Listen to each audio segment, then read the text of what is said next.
Mike Score, the lead singer and keyboard player, explains where the band name came from.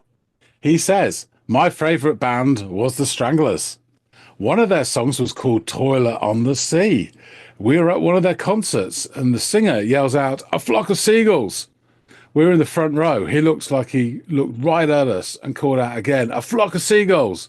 We took it as a song."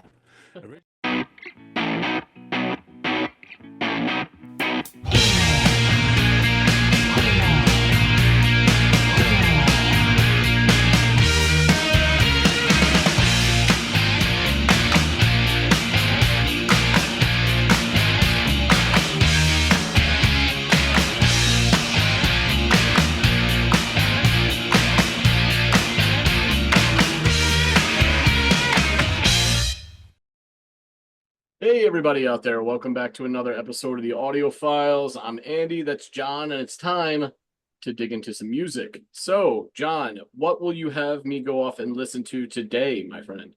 We're back in the land of the Stranglers, and Okay. what a pleasant place it is. Yeah, so the track we're listening to today is called Toiler on the Sea.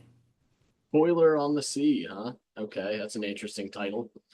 All right. Well, these guys are batting 1,000 with me. I've really liked all their stuff that we've listened to thus far. So all that to say, I've loved everything that we've covered from them. So I'm looking very much forward to seeing what they have in store here for Toiler on the Sea. So let me set sail, give this thing a listen, and I will come back and dock ship, let you know what I think.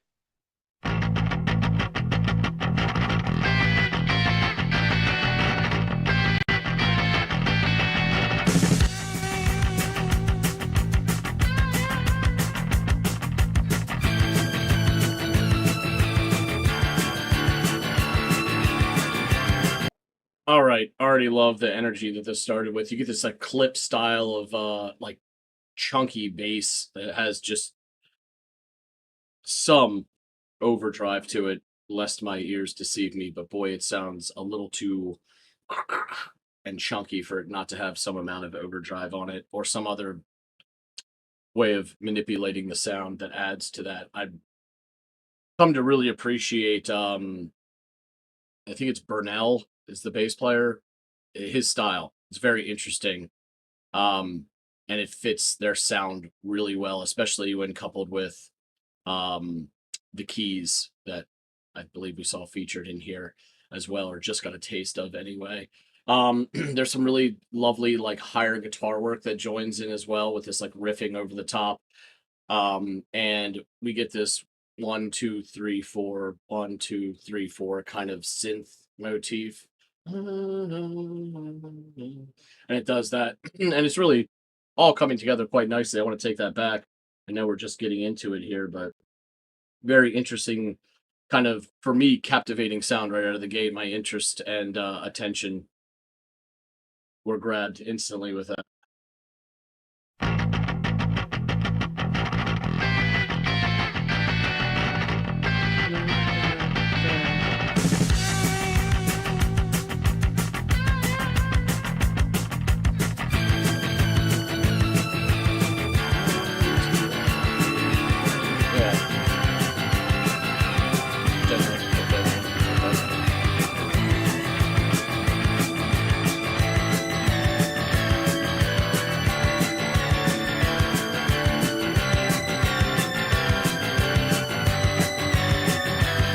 I love how this is like almost ethereal by the synthy stuff, but the rhythm section is still just chugging away underneath. That's a interesting dynamic between the two groups in the collective.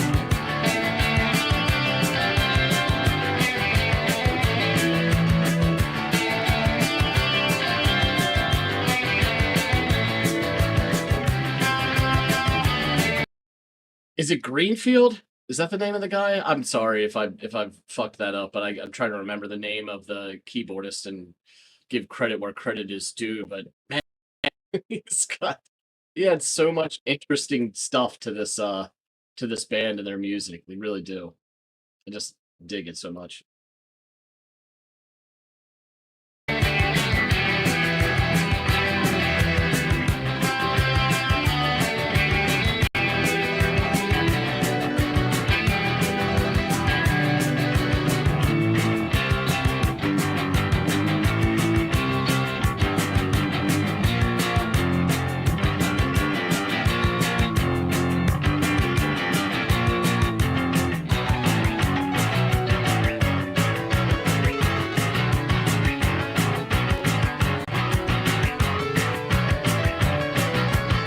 I had a woman ship.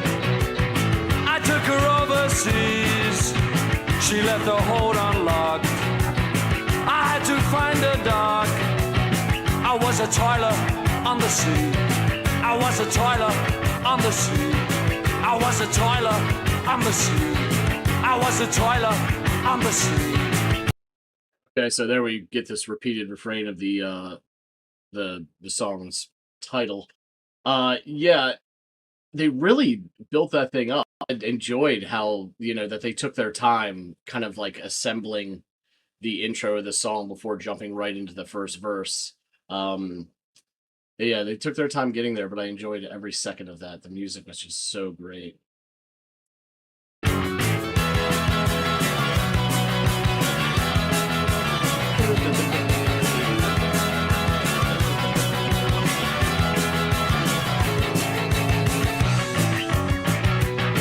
We didn't use cruel words to navigate cruel seas. The wind was biting hard. At times I had to scream. I was a toiler on the sea. I was a toiler on the sea. I was a toiler on the sea. I was a toiler on the sea. Greenfield.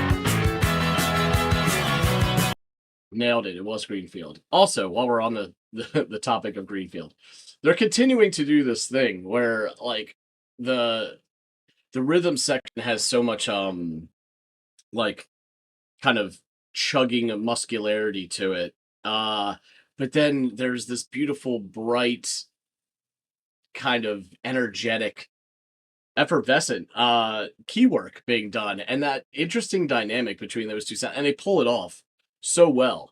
Like here you have this, and maybe for some, the amount of the key work is a little too much, or it could be distracting. Um, I love it. I would disagree with those people. I could see where they're coming from, but I would, respectfully disagree. I love the dynamic between that sound in Greenfield's key work and all the chuggy goodness of the rhythm section. And they strike a balance. They somehow um those worlds don't collide, they mesh, and I think it sounds fabulous.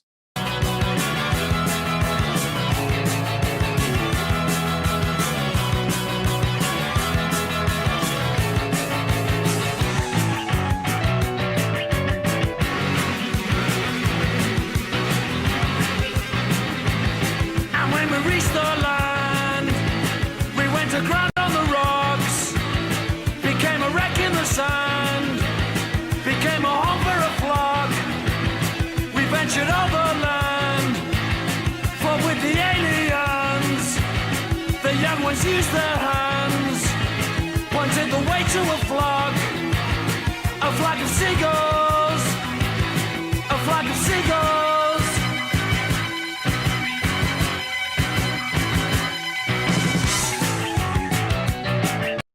All right, your man's about to go ape shit again, it sounds like. Yeah, I didn't really care for the vocal delivery in that bridge. It's my only issue with the song to this, you know, point. But it's nothing huge. It's just like da da da da da da da da da, and it just sort of like some, I guess, some variation in how the lines are delivered. I would have preferred, but who am I, right? I'm just it's just my natural reaction and feeling about that bridge. Now, I love the way they kind of put a bow on it and tied it up with a da da da before they now transitioned into this key work that, again, and I don't know if I've used this comparison when talking about Greenfield in the past, but it's like you're in a closed confined area surrounded by walls and someone just launches like a bouncy ball out of a cannon and it's just firing all over and ricocheting.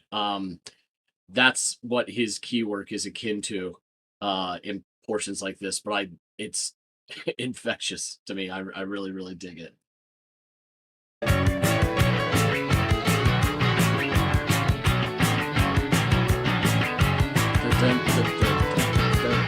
Then we retraced our steps, rebuilt the woman's ship.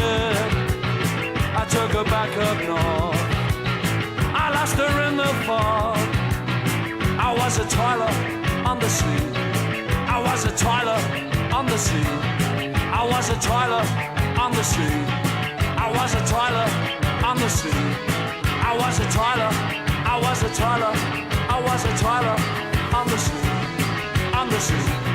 I was a toiler, I was a toiler on the sea. I was a toiler, a toiler, a toiler, a toiler, a toiler, a toiler, a toiler, a toiler, a toiler, a toiler on the sea, on the sea. I was a toiler, I was a toiler, a toiler, a toiler, a toiler, a toiler.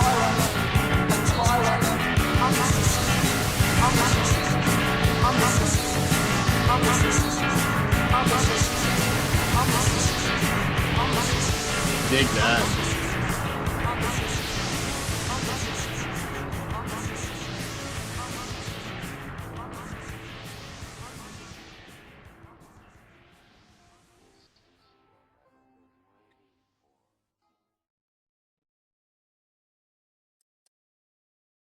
Okay. Yeah, love the energy of this song. My only qualm was that little bridge portion, and that not even musically, just in how Cornwall delivered the vocals, and minor splitting of hairs. I'm sure some people out there absolutely loved it. The rest of the song was a huge hit with me, even down to when he's repeating "I'm a toiler, I'm a toiler," and all the music is happening behind it, and you get these like wispy whoosh sounds that are happening in conjunction with his vocal delivery. And to me, it sounds just like uh the sea breeze, that's being cut through by a Viking longship that's going over top of the water, and the air is split from it, or the sail, the air is forming around the sail, and you can hear these just the sounds of sea breeze being cut through by some vessel. I have to imagine that that was the intent, if not the happiest of accidents. Sounded awesome, totally apropos to the lyrical content and motif of the track. God damn, those synth keyboards were fabulous. The rhythm section just grounded in this really thick, chuggy nature. All of it is really good. Here's the thing, I'm going gaga. Like, it sounds like I'm talking about this song. It still isn't one of my favorites by these guys that we've heard on this channel. It's good. I really like it. And had I not heard any of the other stuff, this would be like, whoa, the Stranglers, what a cool, new, interesting band I had. But they really, I mean, Nice and Sleazy, and the cover track that we heard. There's plenty of good stuff by these guys, I would imagine, now that we're dipping now into like our, I think, fourth song by them. Yeah, they're a really, really talented band and an interesting band, and they have like really interesting dynamics within between individuals and sort of the rhythm and more melodic section of the band, and what they're doing there.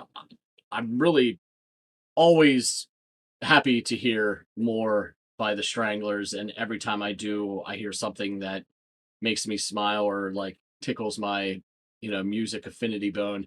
So here we are yet again. This is another really cool pick, another really cool track by the guys. I guess we can get back to John and learn some more about it. Clem Fandango, he's back. I can hear you, Clem Fandango. So you've had a listen to the Stranglers, Toiler on the Sea. What do you make of it?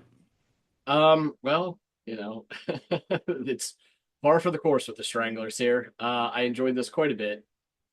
So we get this clipped bass that would appear that that is injected with some semblance of this chunky kind of overdrivey feel.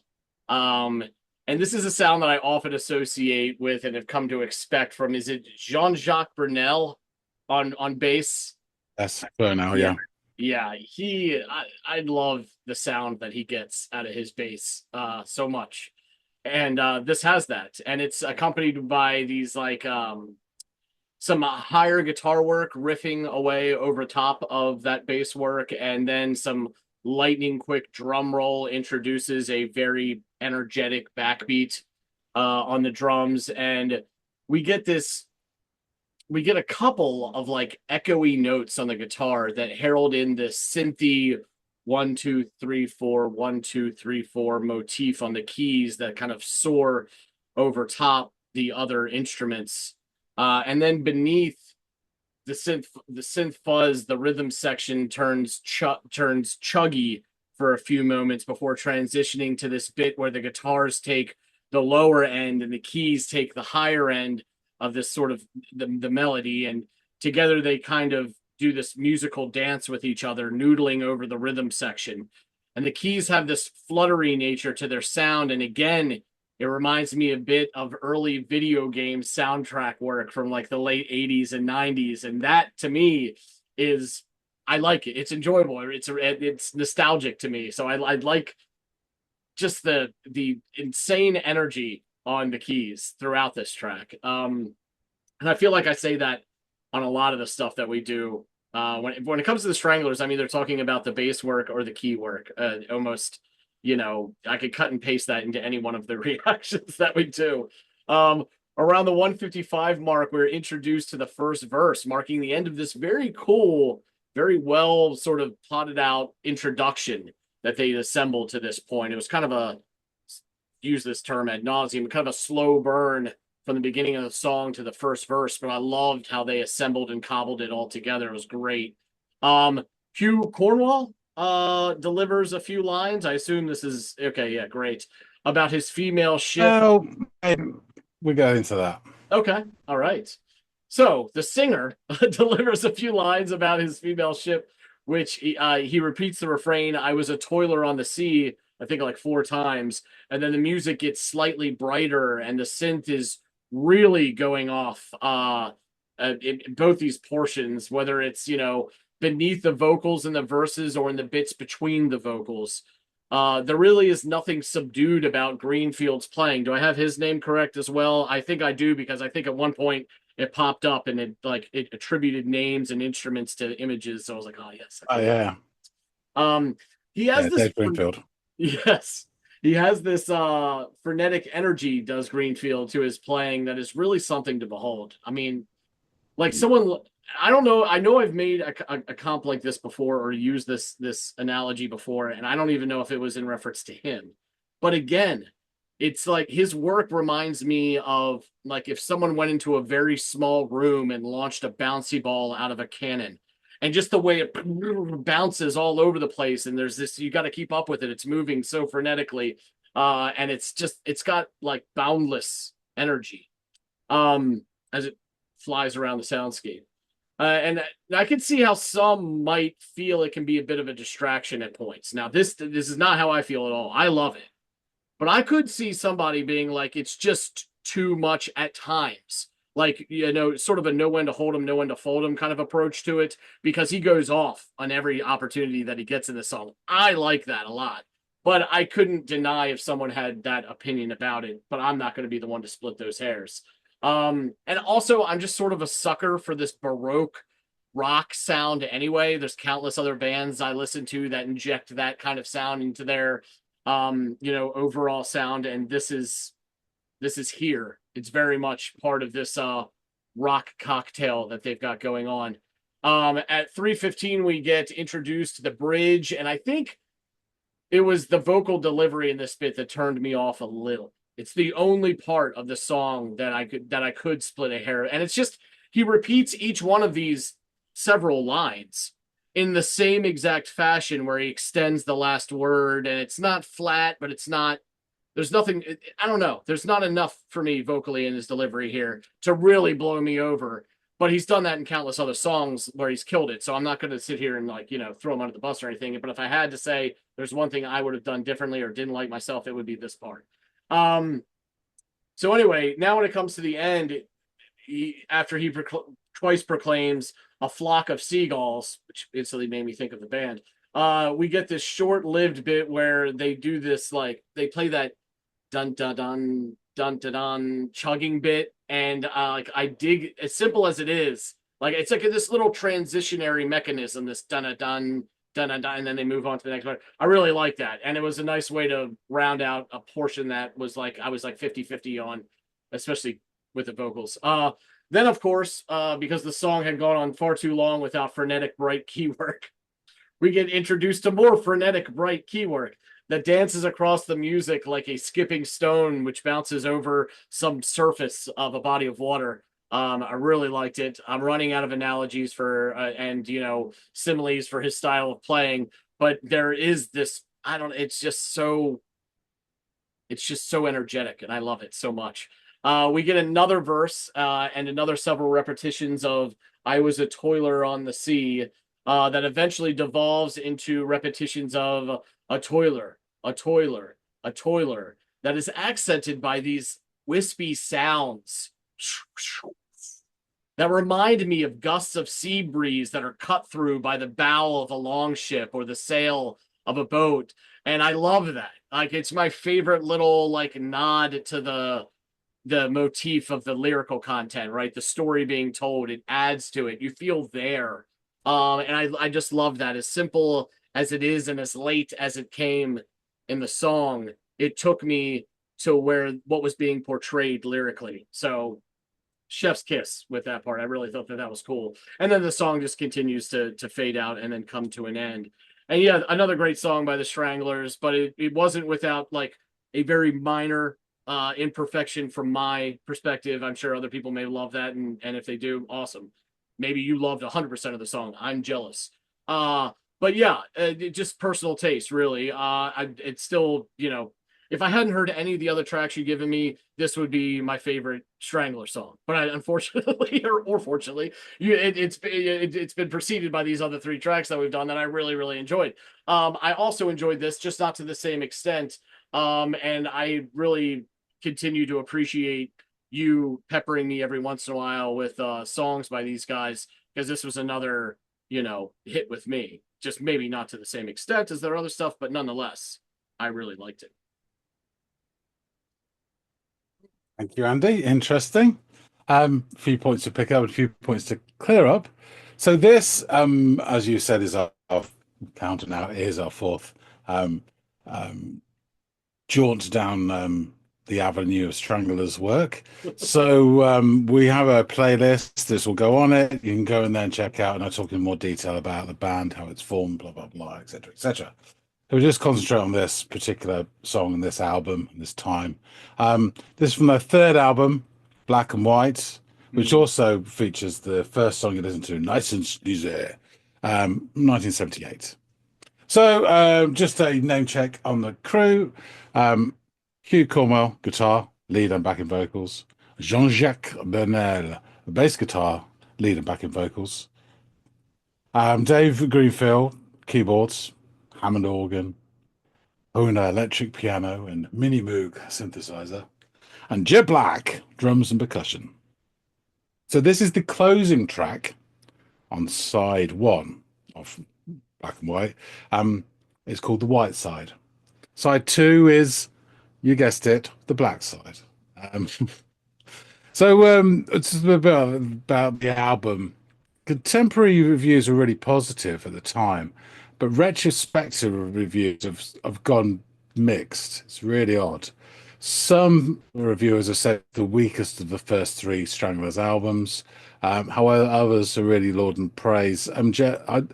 I may have mentioned this before, but David Contick, writing for the BBC Music, said the Stranglers turned everything around on their 3rd album, stating that the album was both essential and extraordinary and displayed clear influences on the work of Gang of Four and Joy Division.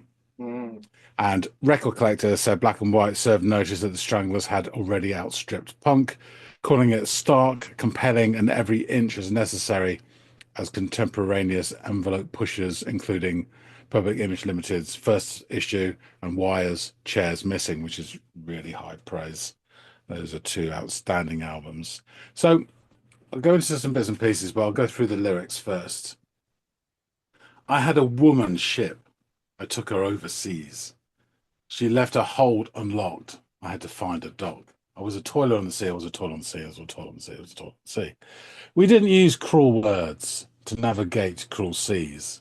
The wind was biting hard. At times I had to scream. I was a toiler on the sea 4 times. And when we reached the land, we went aground the rocks, became a wreck in the sand, became a home for the flock. We ventured overland, fought with the aliens. The young ones used their hands, pointed the way to a flock of seagulls, a flock of seagulls. Then we retraced our steps, rebuilt the woman ship. I took her back up north. I was there in the fog. I was a toiler on the sea. I was a toiler on the sea. I was a toiler on the sea. I was a toiler on the sea. I was a toiler.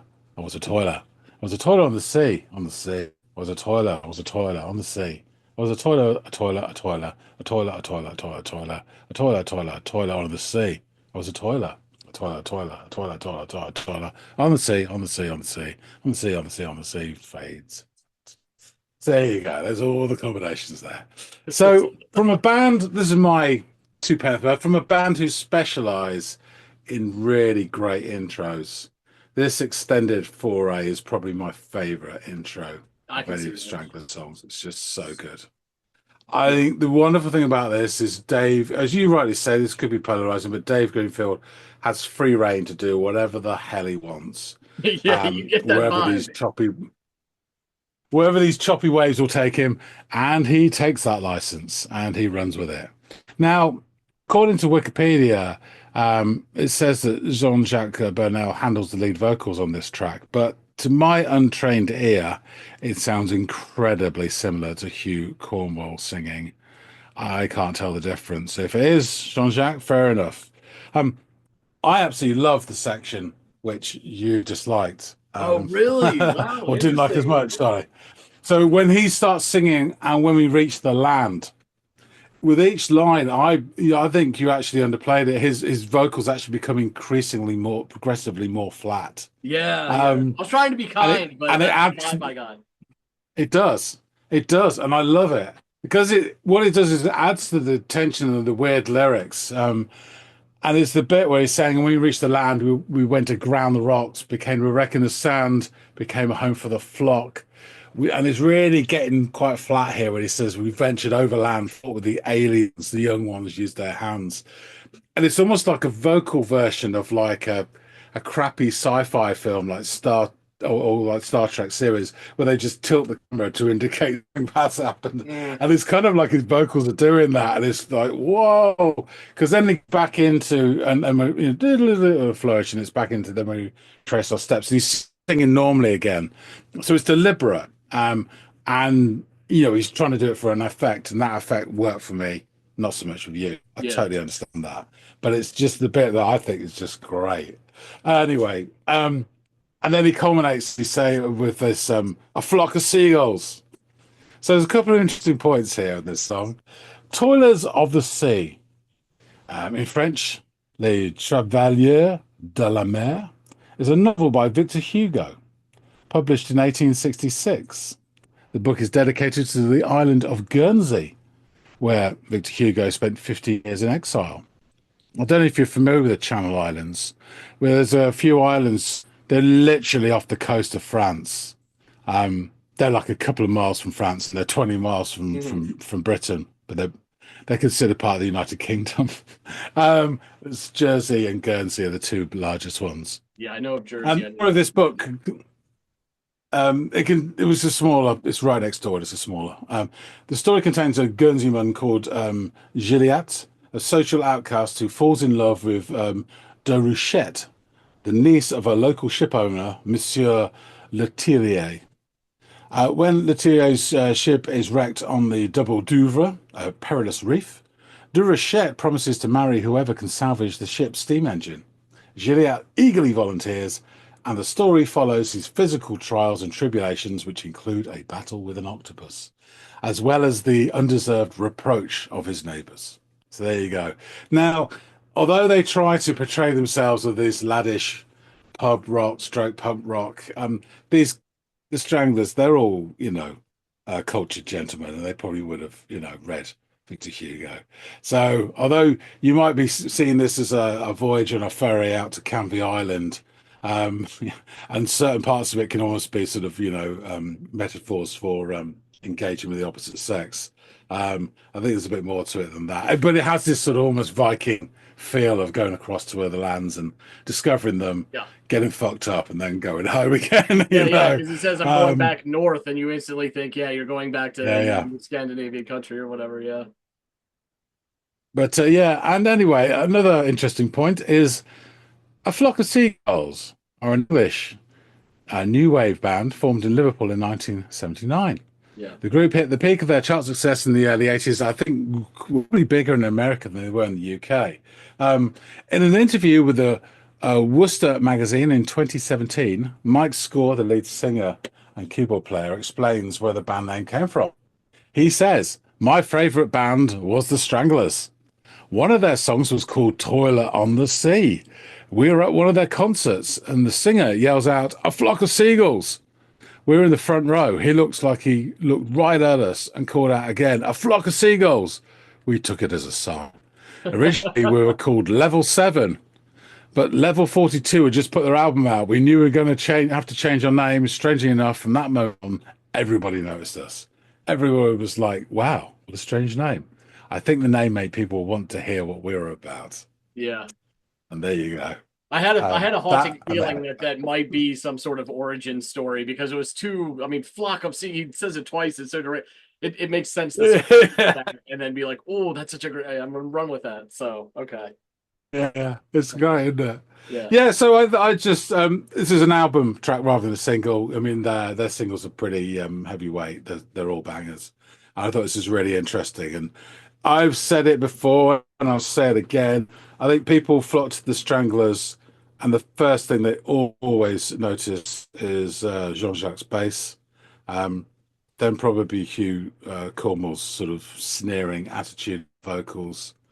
But I think this standout component of their sound is Dane Brinfield's keyboards is another level, really is. Yeah. And I think if I wasn't such a mark for bass, it would probably be what sticks out to me as well. But also, I mean, you introduced me first to Nice and Sleazy, which is such a bass-driven song, which is to take nothing from Brinfield. But in subsequent listens and other songs, what you just said, I think it does kind of it becomes more clear. You're right. Like he fucking goes nuts on this. And this whole idea of him sort of having like musical carte blanche to do whatever he wants. Yeah. I think this is a perfect example of it. And again, I loved it. I know you love it, but I could see some people being like, okay, dude, you're showing. It's like when you hear these new like sonic metal bands where the guitarists are just like going everywhere, finger tapping, and it's like, okay, dude, I get it, you're really good at guitar, but can we get some cohesion here? I could see someone having the same sort of reaction to his playing, but I love it. So it is what it is. I like it. Yeah. It's absolutely great, and it sort of takes you off. You feel like you're on some sort of weird voyage until the unknown when he starts going off. Brilliant. Okay, I shall wrap things up and say thank you for listening to Sandy. Folks out there, tell us what you think of A Toiler on the Sea, and hit the like button if you like this. Please do, and drop some comments about Mr. Greenfield, about the Stranglers, about song, this album, about Flock of Seagulls. A couple of their singles are absolutely essential, I think, anyway. But that's just me. We'd love to hear from you anyway, and if you haven't subscribed already, please do, and you too could get your free Flock of Seagulls wig in the post coming soon, maybe. That being said, thanks again so much for watching, and we'll see all of you on the next episode of the Audiophiles. See you later, guys.